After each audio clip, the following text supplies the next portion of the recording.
কি গো, তোমাকে এমন মনমরা দেখাচ্ছে কেন?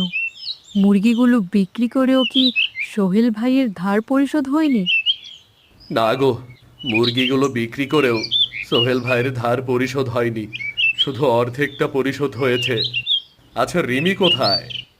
কোথায় আর যাবে? মিষ্টিকে নিয়ে হয়তো তার ঘরে খেলা করছে।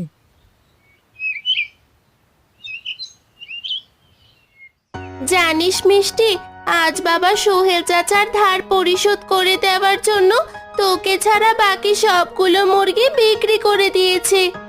হ্যাঁ রিমি, আমি সবকিছুই জানি। এ কি মিষ্টি, তুই কথা বলছিস কিভাবে? আসলে রিমি, আমি হলাম একটা পরী। আমাকে পৃথিবীতে পাঠানো হয়েছে অভাব অনটনে থাকা মানুষগুলোকে সাহায্য করার জন্য।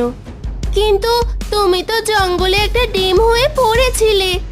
কারণ সেদিন আমি তোমাদের বাড়ির উপর দিয়ে যাচ্ছিলাম, তখন তোমার সব কথা শুনতে পেয়ে তোমার সাথে জঙ্গলে গিয়ে ডিম হয়ে পড়েছিলাম। এখন শোনো, আজ রাতে আমাকে তোমার সাথেই রাখো, আর এখন তোমার বাবা মাকে কিছুই বলার দরকার নেই।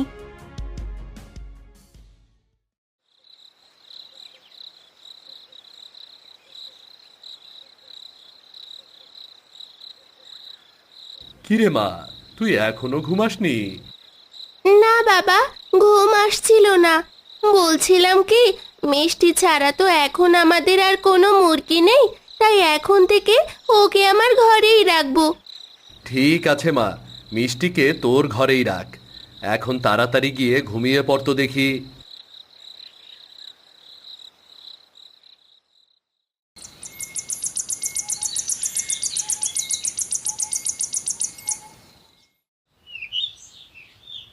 এত বেলা হয়ে গেল, রিমি এখনো ঘুম থেকে উঠলো না যে। যাই তো, গিয়ে দেখি ওরা ঘুম থেকে উঠেছে কি না।